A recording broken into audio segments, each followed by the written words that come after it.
Welcome to the Zach On Leadership Podcast. I'm your host, Zach Hughes. Today's lesson is entitled Leadership Lessons from Women in Technology 60 Years Ago. Today is International Women's Day.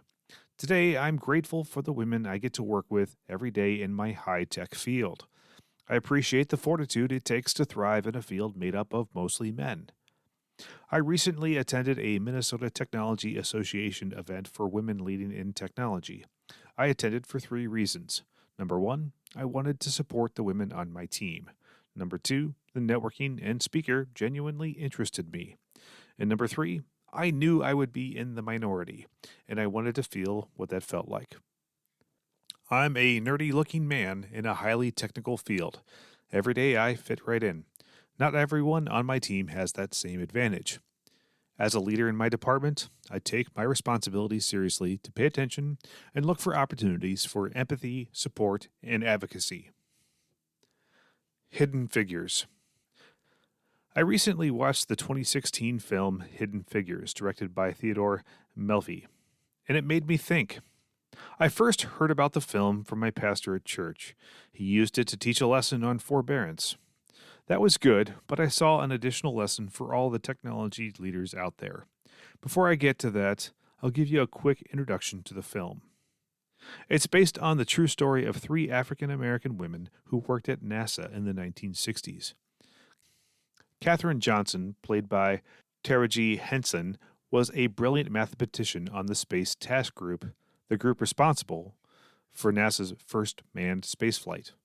Mary Jackson, played by Janelle Monáe, was a technician working to fix the design flaw of the space capsule heat shield.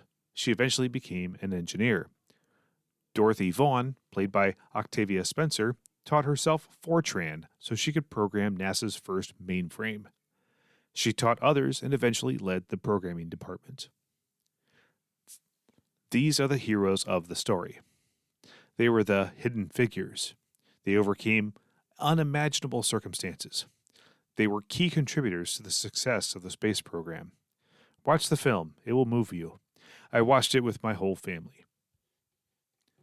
Different kinds of leaders. Now that I told you about the heroes of the film, I'd like to dive into some other characters. This is where the lesson is. We will examine the behaviors of 3 different people with authority at NASA. This podcast is about leadership lessons. Let's see how they responded to this situation. Paul Stafford, played by Jim Parsons, was the head engineer at NASA's Space Task Group. Katherine Johnson worked directly for him. Paul went out of his way to thwart Katherine's success. He hid information, excluded her from meetings, and denied her credit for her contributions. If there's a villain in the film, it's this guy. I found him shocking and impossible to relate to. I'm very happy to say that I've never come across someone so antagonistic to women or people of color in the workplace, and I hope I never do. Al Harrison, played by Kevin Costner, led NASA's Space Task Group. He was Katherine and Paul's boss. He ran the space race and was losing badly to the Russians. I could relate to Al. He was a prototypical technology leader. He was stressed, driven, and desperate to find a way to succeed. I'm that way most of the time, too. Katherine's contribution to the team got Al's attention. She solved some significant problems that were important to the mission. Eventually, Al became aware of the barriers, rules, and people that treated Katherine so poorly. Driven by his desire to succeed and guided by values of fairness and decency, he used his authority to do what was right. He tore down many of the rules that hurt Katherine. He also made sure Katherine was included in the room when important decisions were being made. He didn't speak for her, he gave her a platform to speak for herself, so her contribution would be known to all. This action directly led to getting John Glenn into space and back home safely. Vivian Mitchell, played by Kirsten Dunst, was Dorothy Vaughan's supervisor. Dorothy was driven to lead her team. She did so naturally, but wasn't recognized with the appropriate title and pay. Vivian did absolutely nothing to help Dorothy. Her inaction was palpable. In one powerful scene, Vivian said to Dorothy, Despite what you may think, I have nothing against y'all. Dorothy responded, I know you probably believe that. No thanks to Vivian, Dorothy took matters into her own hands and became indispensable with the IBM mainframe. Eventually, those above Vivian's authority granted Dorothy the leadership position of supervisor. The leadership lessons. Here are the lessons from each of these leadership personas. Number 1. Every leader has some choices on how they treat women and people of color on their team. Obviously, no one should be like Paul and actively thwart and disrespect anyone on their team. That's the opposite of leadership. Number 2.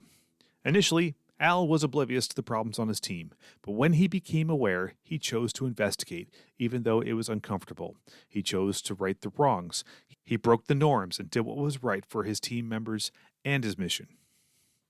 Number 3. I don't know exactly what motivated Vivian, but I imagine it was fear. As a fellow woman in technology, in those circumstances, I imagine she didn't feel like she could stick out her neck for a fellow woman colleague with a different skin color.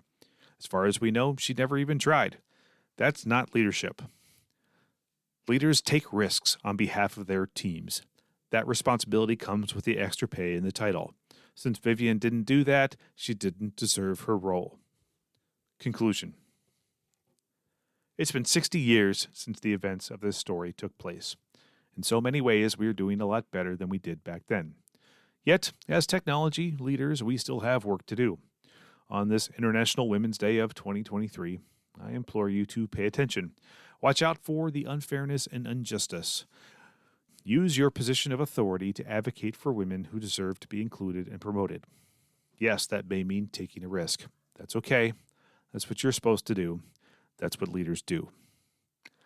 I'd like to dedicate this podcast episode to the women of CHS-IT. Every one of you inspires me to be a better leader. That's all for this week's episode of the Zach on Leadership Podcast.